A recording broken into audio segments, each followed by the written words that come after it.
રહ્યા છો video news Gujarati હું છું અંકુર રાવલ સમાચારની શરૂઆત કરીએ આજે રાજ્યમાં ગાજવીજ સાથે વરસાદની આગાહી કરવામાં આવી છે અને 25 જિલ્લામાં હળવાથી મધ્યમ વરસાદની શક્યતા રહેવાની છે ઉત્તર અને મધ્ય ગુજરાતમાં વરસાદ પડી શકે છે તો દક્ષિણ ગુજરાતમાં પણ પવન સાથે વરસાદની સંભાવના વ્યક્ત કરવામાં આવી છે સૌરાષ્ટ્ર કચ્છના જિલ્લામાં પણ વરસાદ પડી શકે છે હવામાન વિભાગની આગાહી અને આજે 25 જિલ્લામાં આગાહી કરવામાં આવી છે કે હળવાથી મધ્યમ વરસાદનું જોર એ 25 જિલ્લાઓમાં રહેવાનું છે ઉત્તર અને મધ્ય ગુજરાતમાં પણ વરસાદ પડશે દક્ષિણ ગુજરાતમાં પણ પવન સાથે વરસાદની સંભાવના હવામાન વિભાગે વ્યક્ત કરી છે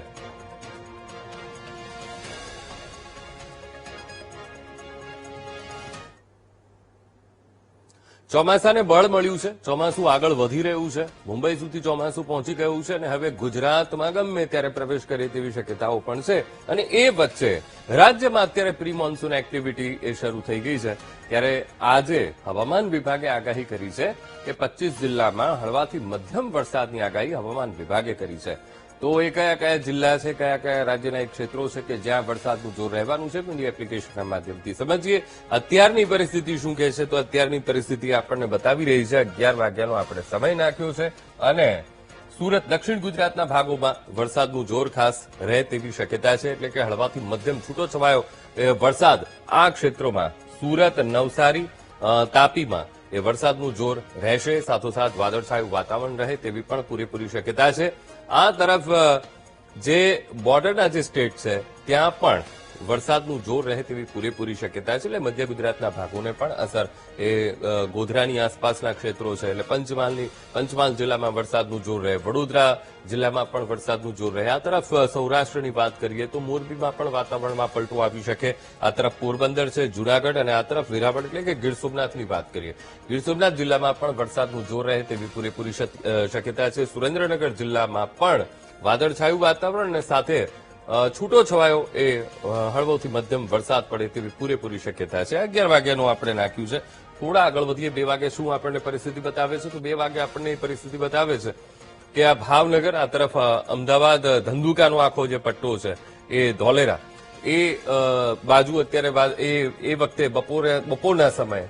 વાદળ ઘેરાતા જોવા મળે ભાવનગર છે ભાવનગરનો સીધો મહુવાનો પટ્ટો છે એટલે પોસ્ટલ આખો બેલ્ટ છે ત્યાં પણ વરસાદનું જોર રહે તેવી પૂરેપૂરી શક્યતા છે મહુવાથી લઈને ગીર સોમનાથ સુધી એટલે કે વચ્ચે અમરેલી જિલ્લો પણ આવી ગયો ત્યાં પણ વરસાદનું જોર રહે તેવી પૂરેપૂરી શક્યતા છે વાદળછાયું વાતાવરણ રહે તેજ પવન ફૂંકાય એટલે વાતાવરણ થોડું ઠંડુ રહેશે થોડું ગરમીમાંથી રાહત ચોક્કસથી મળશે હા પણ બફારો ચોક્કસથી અનુભવાશે પ્રી મોન્સૂન એક્ટિવિટી આખી શરૂ થઈ ગઈ છે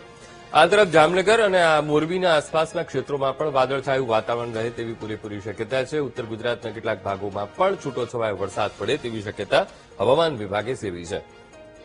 સાંજે 5 વાગ્યાની પરિસ્થિતિ શું બતાવે છે તો અમદાવાદના ગ્રામ્ય ત્યાં પણ છૂટોછવાયો વરસાદ રહેશે વડોદરા છે ખેડા આણંદ આ તરફ ધંધુકાવાળો પટ્ટો ત્યાં પણ વરસાદનું જોર રહે આ તરફ